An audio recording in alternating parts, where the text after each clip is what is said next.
It's 10 p.m. in Accra and midnight in Berlin, Germany. My name is Grace Hamwasari with NEWSAT10 on TV3, also live on DSTV channel 279. First, let's take a look at the news highlights.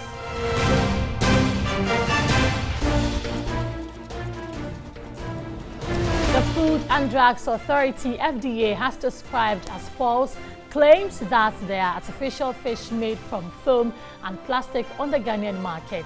In an exclusive interview with TV3 head of communications at the authority, James Latte, insists tests conducted on sample of the said fishes have proven negative.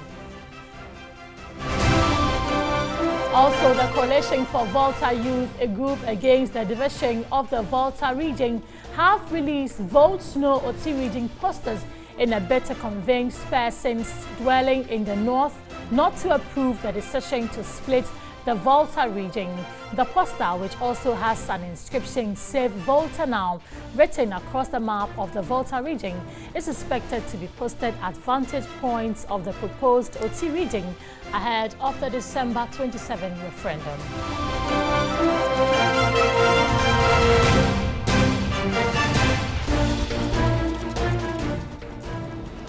And efforts at improving health care in the Nadoli-Kaleo district is yielding results. Some 4 months after mission's advocacy, the road linking Kaleo, Takbo and Sankana has been awarded on contract. Bright Nana Ampu reports the 12-kilometer stretch will open up the district and make access to health care easier.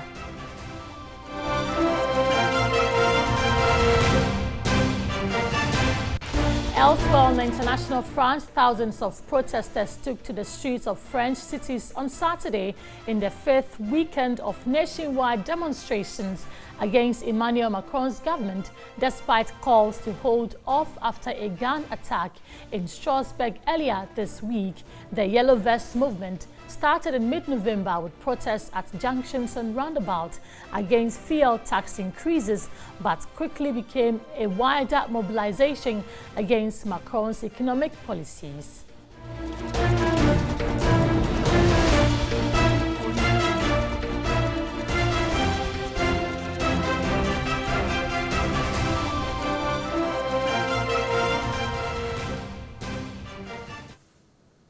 Many thanks for joining us. Let's go to our first story now. Government has lifted the ban on small-scale mining effective Monday, December 17.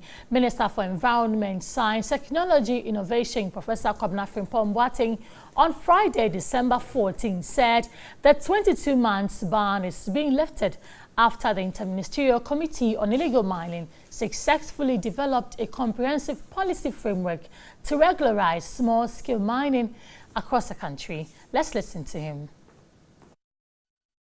Our President, Nana Addo Dankwa Akufo-Addo, has demonstrated the political will to sanitize, regularize, and reform the small-scale mining sector. The Interministerial Committee on Illegal Mining embarked on a program to systematically reform the sector and at the same time preserve the integrity of the environment.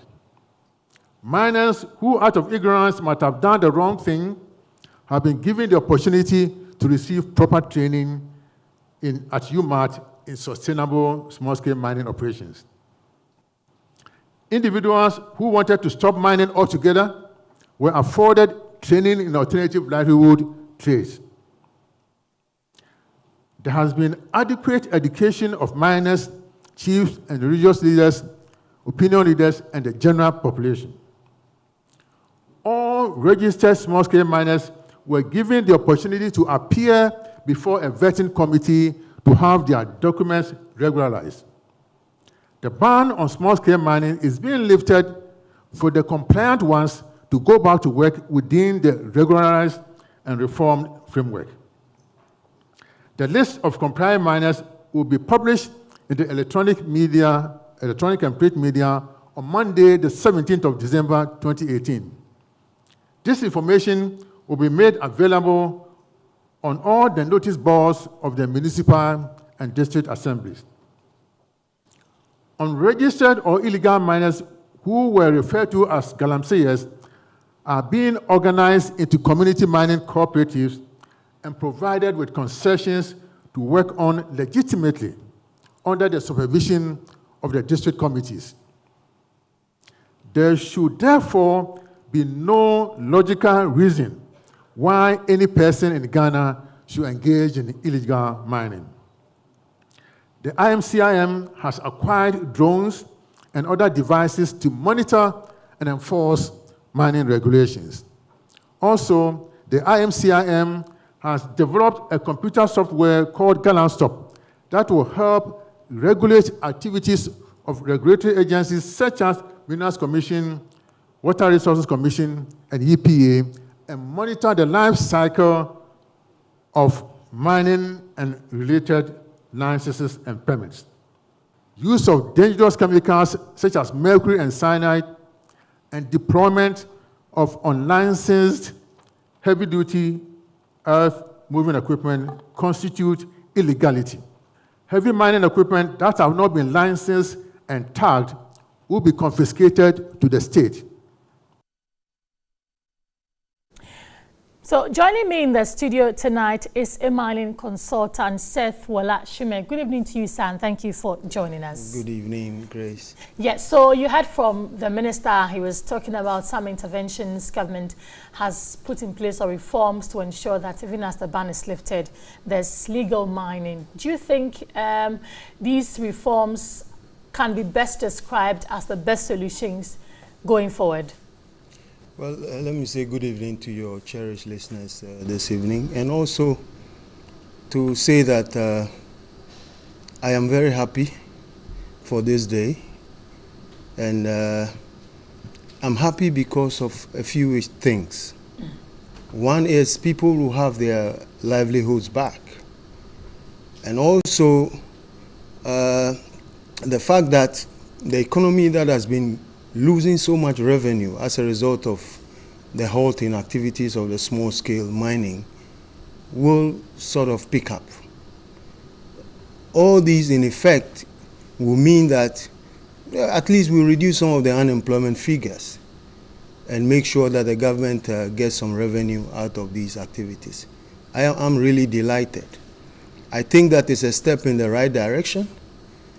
Some of the issues that the minister, touched on, specifically, creating mining cooperatives where concessions will be given to these cooperatives to work on legally. That is a real plus to the government, and I think we should step it up. And like he said, once these measures are in place, there will be no reason why anybody should be doing any form of illegal mining. So there's the argument that it's been some 22 months, and so we have to go back, or the miners should have to go back. But there's also the argument that we haven't really won the fight, especially when there's this upsurge in the arrest of foreigners who are still doing illegal mining. Do you think this is the right time for government to lift the ban? Well, I think it's the right time. As for monitoring the activities of what is happening in that sector, I think that it is given. We cannot run away from it. It's a fact that once you are supervising an activity, you should monitor what is happening. And I was glad when he said dangerous chemicals like mercury and cyanide should not be used. But how are they going to enforce it? Yeah. And so some of these things, they are tasks that we must apply ourselves to as a country. We have the regulations, we have the laws. We are not lacking in any of this. But I think that the whole thing boils down to supervision and monitoring. That is how I see it. So, and by all means, if there are foreigners in this activity, they should be arrested and be made to face the laws of the land. Pressure is mounting on government to compensate the small-scale miners who were affected by this blanket ban. Do you side with that pressure? Should government compensate them? I think that would be asking too much of the government. I think that in the first place, the action they took was in the interest of the state. And on what basis are we going to compensate people? How are we going to calculate those compensations? So I think that they should forget about that. they should be happy that they've been asked to go back, and once they go back, they should do the right thing, so that everybody will have its peace of mind. Thank you very much, Seth, for joining me. You are still watching News at 10 here on TV3. I have been speaking with Seth Wola-Shumeh, who is a mining consultant. We're back shortly after this break. Don't go away.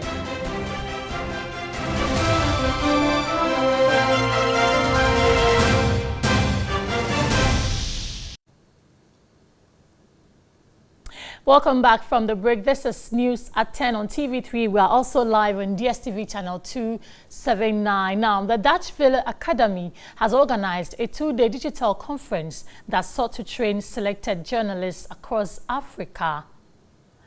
The workshop equipped journalists with basic skills in reporting, as well as the act of using mobile phones in reporting. In the past, journalists relied most of the time on cameras for production, but with new trends and technological advancement, it is easier to tell stories with the use of cameras of mobile phones.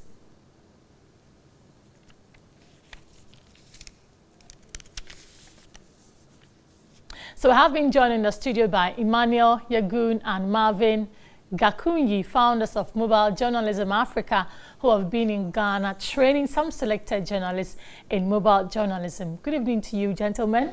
Good evening. And thank you for passing through.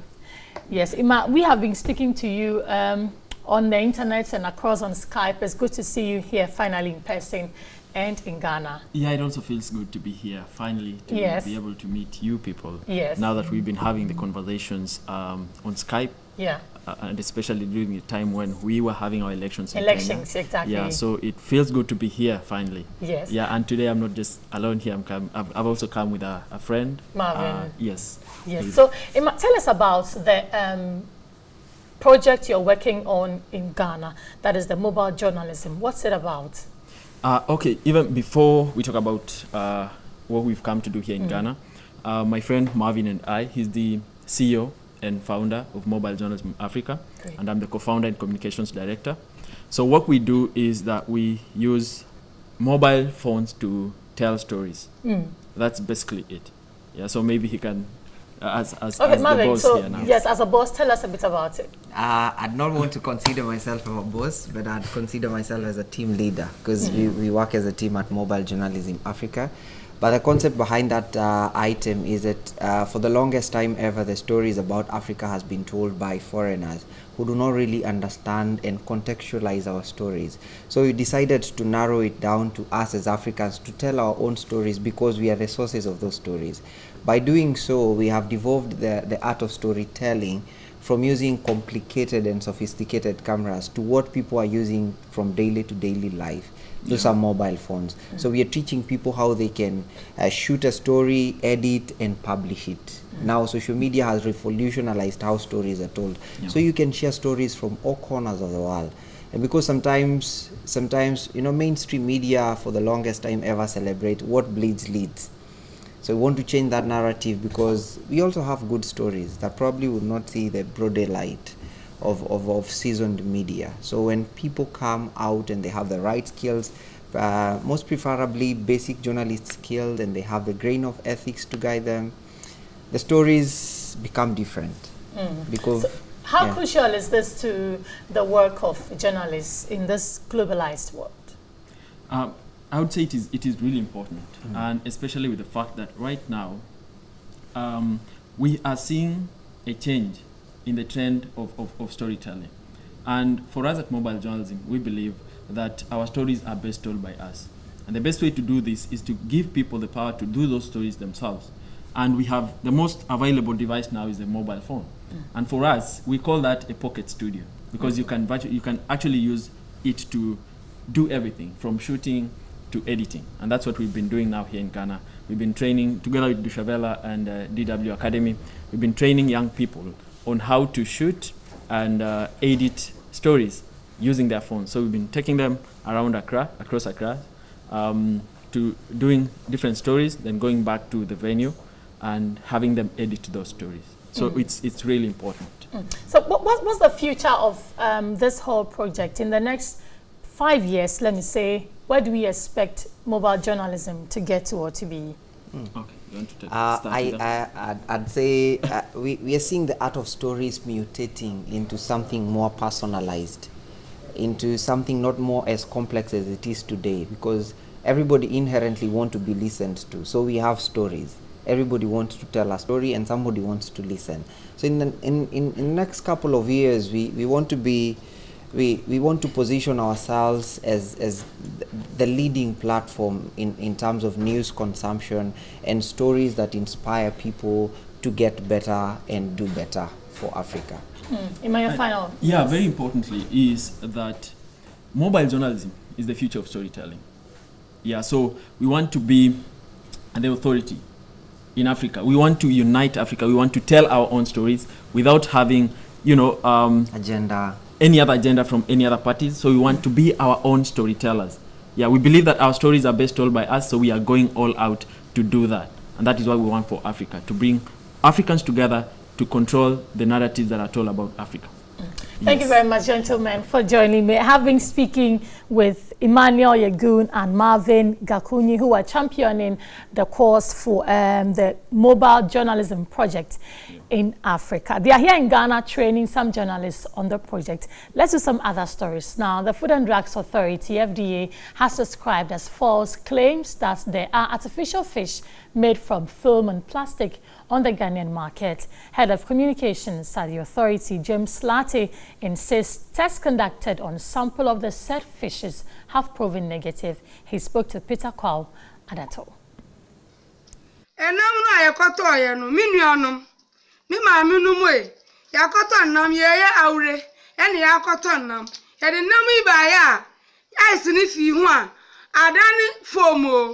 A video had gone viral on social media claiming fake fishes made from foam and plastic have entered the Ghanaian market. Commentators in the video were warning the public against the patronage of such fish. As a regulator, the Food and Drugs Authority sampled some fish which were alleged to be plastic. However, the investigations have proven otherwise. According to the FDA, the fish, which appears to be foamy or spongy, were as a result of bad storage, while the skin, which is said to be plastic-like, is because of what it termed as collagen in the skin of the fish. With the investigations that we have done as an institution, we've not found any fish that is plastic or foamy on the market. But still, if you get any fish on the market that you have any doubt, you are suspicious, just forward it to the FDA and let's do our investigation. But so far, what we've done has not confirmed the presence of plastic fish or foamy fish on the market. But is it scientifically possible to produce fish with plastic or foam? I don't know any scientific evidence to produce plastic fish. But fish, when even we are boiling fish, you can boil fish in water, cook it in oil and things. And looking at the temperature, plastic cannot melt at that point. If FDA along the line we notice that there's anything of that nature, we are regulators there to ensure public health and safety. We'll just alert the general public and tell them that we found this fish. It's plastic. People shouldn't patronize it. But as of now, nothing like that has been found in the Ghanaian market. The FDA observed that retailers of frozen animal products who operate cold rooms have adopted a practice of shutting down their freezing equipment during the day, something it suggested could be a factor in the alleged foam fish. With the Yuletide approaching, the Food and Drugs Authority is urging the public to be on the lookout for any suspicious products on the market and promptly contact their hotlines 0299 802932. And moving away from food, some members of the Ghana Private Road Transport Union, GPRTU, have threatened to hit the streets if the police and Accra Metropolitan Assembly fails to stop floating drivers from loading on the streets. The group, during a media briefing at the Tema station here in Accra, also accused the police of aiding and abetting the lawless behavior, a claim the police has denied. A report by Peter Kwao Adato. Regulation 11 Clause 2 of the Road Traffic Regulation bars drivers from parking their motor vehicles on a road abreast of another motor vehicle. However, some commercial drivers, especially those who have declined to join the various driver unions, continue to flout this regulation. These recalcitrant drivers park and load at the bus stops all day.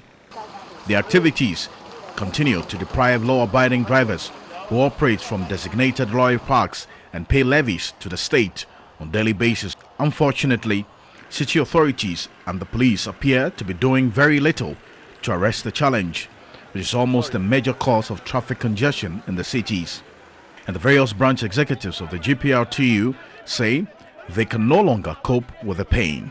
Somebody came here from this 5 o'clock this morning, but still he hasn't got to his tent. So we want to alert the authorities to know our grievances. You come to this station, this place is very congested. We can't imagine this thing, so we are going to advise ourselves. Chairman of the aggrieved branch executives, Isaac Ahoma Kubi, also accused the police of aiding and abetting. Some of the police, if you go to Mokola now, you will see them loading cars, collecting money from them. Somebody is on night duty. He will put on his uniform, come there, load the cars and collect money from them. So we are pleading with the authorities to do what they can to help us. But Commander of the Central Police Motor Traffic and Transport Department, MTTD, ACP Anderson Ofosuaka, denied they have not been doing anything to arrest the situation. We have a day patrol that starts around 5:30 a.m. Then we have another team that also go around between 8 and 4 p.m.